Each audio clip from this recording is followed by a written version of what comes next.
Hi, Music 103A students. Dr. Schultz here. Hope you're doing well. This is a video about Roman numeral analysis. It's an introduction to Roman numeral analysis. A very important tool for looking and understanding music. We're going to be labeling the chords, but we're also eventually going to be making judgments as to how the chords are flowing. Chord progression, one chord to the next. Each chord progression has a different sound. The inversion will help determine the sound of that chord progression as well. Triads, different than seventh chords, and so on. To begin with, we're going to be looking at diatonic analysis. Diatonic, remember, means coming from the scale. And in major keys, those are the notes from the key signature. And in minor keys, that's going to be notes from the key signature with the addition of possibly the raised 6 and the raised 7. Now, if you've been keeping up with the last lectures and the last homework assignments, especially those over identifying the root and the quality and the inversion symbol, and also spelling triads and seventh chords in the context of keys, and identifying the triads and seventh chords with Roman numerals, this really shouldn't be too difficult for you. Also, you'll probably be happy that this video will be shorter than the last one. I know it's quite long, but this one should be a little bit shorter. All right, for this one, you're going to need your textbook, page 66. And we're going to look at some analysis today, Roman numeral analysis. And let's start with this number 1 here by Bach. Now, when you're doing an analysis, you absolutely have to make sure you label the key. That's been done for you already.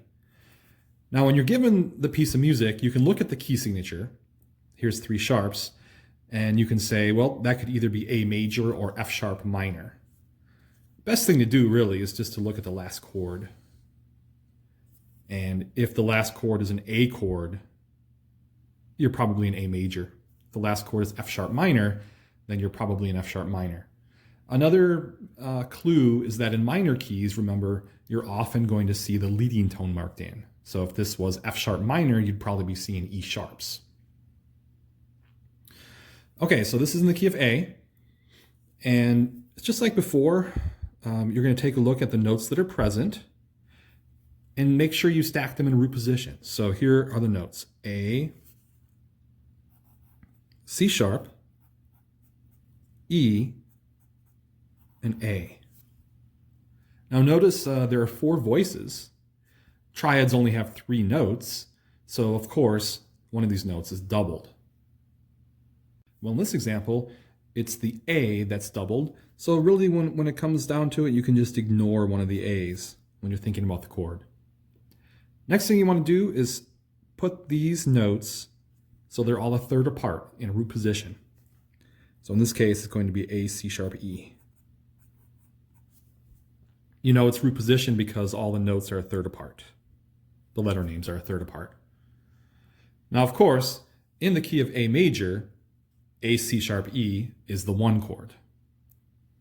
Now look at the chord, it's major as expected. And then look at the bass. The bass note, of course, is the lowest sounding pitch. A is in the bass, which is the root of the chord. So for triads, I just leave it alone. No inversion symbol needed. Now remember, the Roman numeral will tell you 3 critical things about this harmony right here, this chord. First of all, it tells you which scale degree it's built from. In this case, scale degree 1. It also tells you that the chord is major, with a capital Roman numeral here, and that the inversion is in root position, or the position is root position, because there's no symbol on the Roman numeral. All right, next one, F sharp, C sharp, F sharp, A. Don't forget the key signature. The key signature has an F and a C and a G sharp in it. In this one, you can see there are 2 F sharps. So you can just get rid of one of them. Now stack these 3 notes so they're all a third apart, and you come up with F sharp, A, and C sharp. Okay, in the key of A, F sharp is scale degree 6. And the quality of the chord? F sharp, A, C sharp is minor, as you expect in a major key. So you're going to use lowercase 6. The last thing to check for is the inversion. Notice the root is the bass note. So for triads, no cymbal needed. All right, moving on to the third blank. Here the notes are C sharp. There's another C sharp, E, and G sharp. So there's two C sharps, you can ignore one of them. Put those notes in order. C sharp, E, G sharp is the root position chord. Okay, in the key of A, C sharp is scale degree 3. C sharp, E, and G sharp is a minor chord. So we're going to use a minor 3 here. And then check out the inversion. Again, the roots in the bass. For triads, no cymbal needed. You will encounter a lot of root position. That's to be expected. Next one, D, A, D, F sharp. So D, F sharp, A is the chord in root position. And in A major, that's scale degree 4. D, F sharp, A is major. So major 4 as expected in a major key. And then notice the root again is in the bass. So no inversion cymbal needed on that one either. I'm going to make a little change to the example. Go ahead and cross off blank 5 and count the C sharp here as a non-chord tone. Non-chord tones are typically placed in parentheses. That means it's not a part of the chord. It's outside of the chord, foreign to the chord. They're also referred to as non-harmonic tones, a tone or a note that doesn't belong to the harmony. So when you're doing the analysis, you just ignore the C sharp. We're going to study non-chord tones much later in the class, but this one is called a passing tone. All right, look at blank 6. D, G sharp, again, don't forget your key signature, B, and E. Now notice this chord actually has 4 distinct notes. 4 different notes. If you're going to arrange them in thirds, you'd want to start on E. So it's E, G sharp, B, and D. Notice that is a 7th chord built on E. Now in the key of A, E is scale degree 5. Take a look at the triad type first. E, G sharp, B, it's a major triad. And then E to D is a minor 7th. Well, that's the one you expect on 5, right? The major minor 7th. So we're going to put the 5. And then if it was in root position, you would have to put the 7. But notice the note in the bass is the D, and the D is the 7th of the chord. Well, 4/2 position for 7th chords.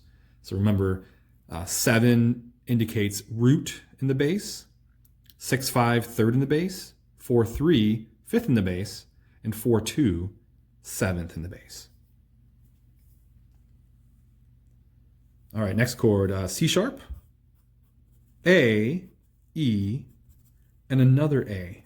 So again, you just ignore one of the A's. In root position, A, C sharp, E. Now you should recognize that as being the tonic chord. In the key of A, in any major key really, you're going to have a lot of tonic chords in the piece of music. That's to be expected. You'll probably also have a lot of 5 chords, a lot of 1 and 5. So it might be helpful to think about what 1 is and what 5 is before you actually begin the example. Okay, so this is 1, it's major, but notice the C sharp is the bass. That's the 3rd of the chord, and so you want to make sure you use the 6 for triads. That means 3rd in the bass or 1st inversion. Now in this next chord, notice the A, which is in this tenor part here, the higher male voice, is a half note. So it's actually still sounding here. So you have to make sure you still include this A because it's still sustained or sounding here at this point. Just like this B right here, which is a half note, is still sounding here when the quarter notes change underneath it. All right, so the notes present, D, A, F sharp, B. Again, this is a seventh chord. Notice there are four different notes. In root position, B, D, F sharp, A. Right? All the notes are a third apart there. B to D, D to F sharp to A. Now in the key of A, that's scale degree number 2, right? It is a minor seventh chord, which is to be expected on the 2 chord in major key. Minor triad with a minor seventh chord. The bass note, D. D is the third of the chord, so you're going to use 6/5. Okay, chord 9, the notes are E, G sharp, another E, and then don't forget about this B, this half note here, which is still sounding. 2 E's, right? You can see that pretty easily as E, G sharp, and B. Okay. In the key of A, of course, that's number 5. It's major, and it's in root position with the E in the bass. The last chord is A, E, C sharp. Well, you can see that chord is the 1 chord, right? A, C sharp, E, and A is the bass, so it's in root position. Notice it doesn't matter how the notes are distributed above. The bass note determines the inversion. So it could be A, E, C sharp, or it could be A, C sharp, E, A, or it could be A, E, A, C sharp, or C sharp, A on top. It doesn't matter. The A in the bass determines the inversion. Well, at this point, it's very important to be able to hear the example after you're done with the Roman numeral analysis. In fact, you really should listen to it before you begin as well a couple times. And we'll do that for the next one. It's important to hear the example because you don't want to approach this like a mathematical exercise. You want to make sure that your labels have meaning in relationship to the actual sound, to the sound that you're going to hear in the music. So in other words, here's the key of A major. The 1 chord, the tonic chord, sounds like this. The dominant chord sounds like this. Or 1 to 6 sounds like this. Or 1 to 4 sounds like this. So each one has a little bit different sound, and you want to be able to understand the Roman numerals in relationship to the sound and how the chord progression relates to those Roman numerals, how one chord progresses to the next. So let's take a listen to this piece a couple times.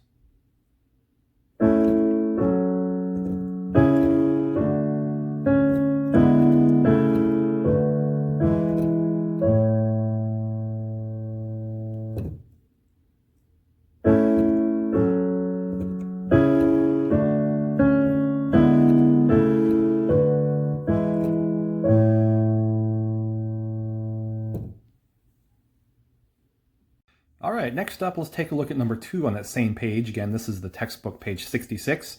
Number 2 is a Schumann piece called Chorale. It's actually from a collection of pieces that he wrote for young students, Opus 68, number 4. This piece is in the key of G major. And the tonic chord in the key of G sounds like this.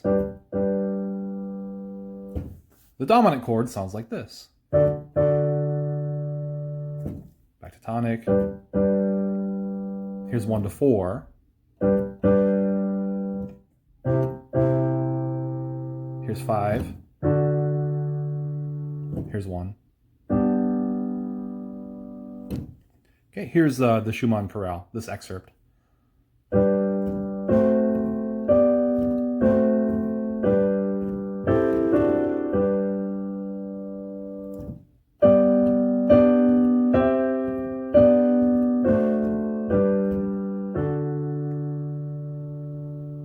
I'll play it for you one more time.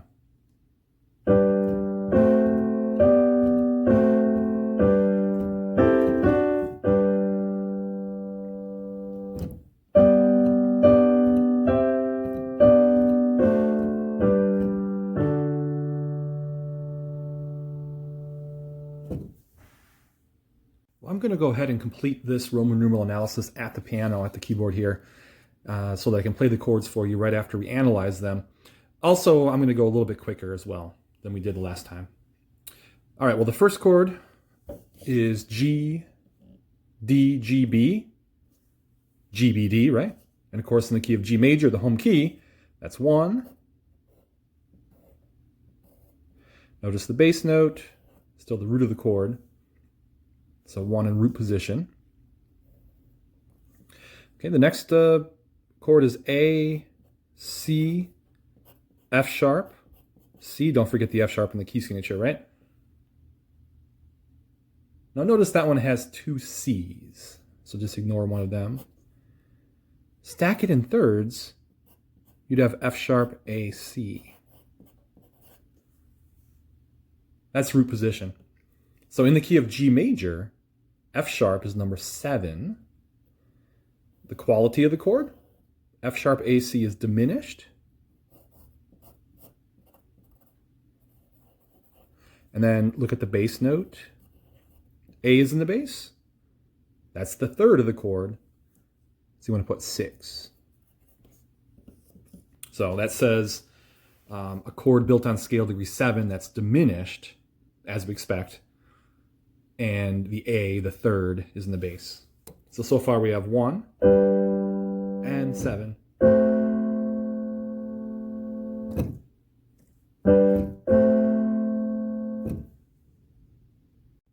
All right, you can see the next chord, 2 Bs. That's what that stem means. Stem down and stem up on the same note head means that it's being sung or played by 2 different voices or 2 different instruments. This is written for piano, but it still has 4 different voices. It's written in a chorale style, but it's actually written for the keyboard. B, B, G, D. And you can see that's just GBD, right? Again, that's a tonic chord. So it's 1, it's major in a major key. B is the bass. B is the third of the chord. So I'm going to use 6. Now, most tonal pieces will start with a tonic chord, or with an outline of the tonic scale, or maybe even with like 5 to 1, but you're probably going to have tonic near the front of most tonal pieces. Now look at chord 4. Do you see that it's actually the same exact chord as chord 2? In the same position. Noticing things like that will make your Roman numeral analysis go quicker. Of course, the other thing too is that there are only 7 diatonic chords in major, right? Only 7 choices, really. Chord number 5 is the same as chord number 1. So it's just 1. All right, what about chord 6 here? C, E, G, A. C, E, G, A. 4 distinct notes, 4 different pitches. In root position, it's going to be A, C, E, G. Okay, in the key of G major, the home key, the tonic key, A is number 2. The chord is a minor triad with a minor 7th. So you can use a lowercase 2. Now look at the bass note. The bass note is C, right? C is the third of the chord, so that's going to be 6-5. Remember, 6-5 is the symbol for first inversion 7th chord. Now, just like in the last piece, we have a half note here that is holding through to the next chord. So the A is still sounding in this chord here. 2 Ds, F sharp A. D, F sharp A is 5.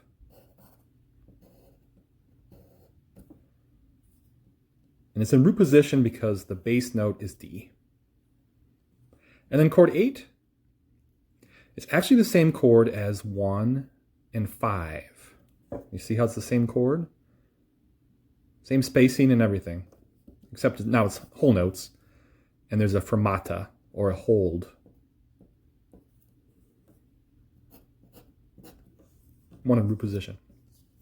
Well, this is what we have so far.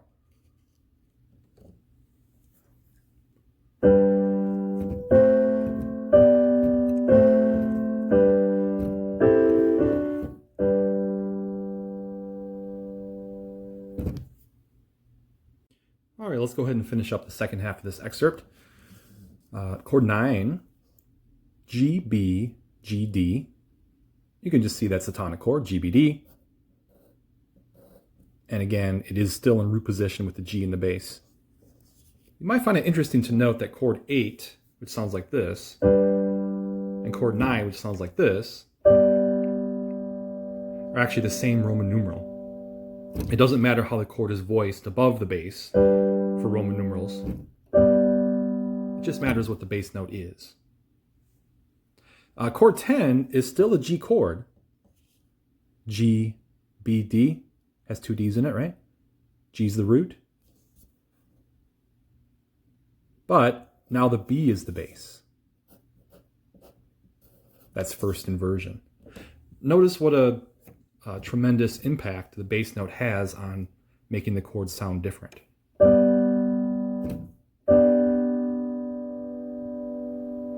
Here's chord 11. C, C, G, E. In other words, C, E, G. That's in root position there. And C, E, G in the key of G is 4. Right? This is scale degree 4 in the key of G. 4 is major.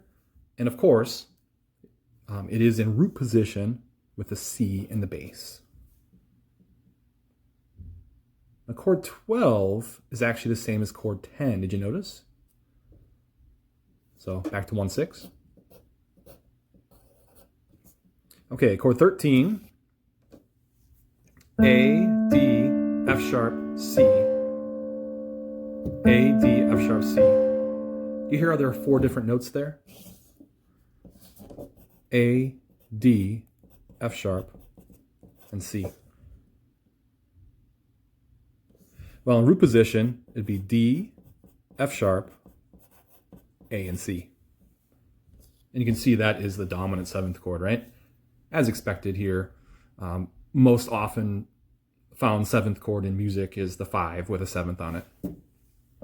D, F sharp, A, C, major, minor 7th chord, right? Major triad, minor 7th. 5/7 would be root position with the A as the bass. That's the 5th of the chord. 4/3. So that Roman numeral tells you chord built on the 5th scale degree. It's a major minor 7th chord with the 5th in the bass. Chord 14, G, D, G, B. That's 1, right? G, B, D. And it's in root position with the G in the bass.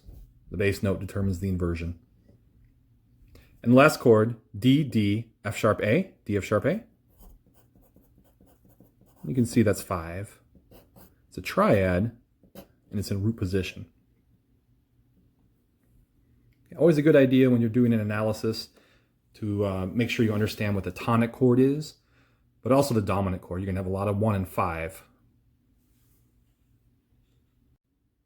All right, and then to finish up our analysis, let's take a final listen to this excerpt. Here's the key of G major. Here's the example.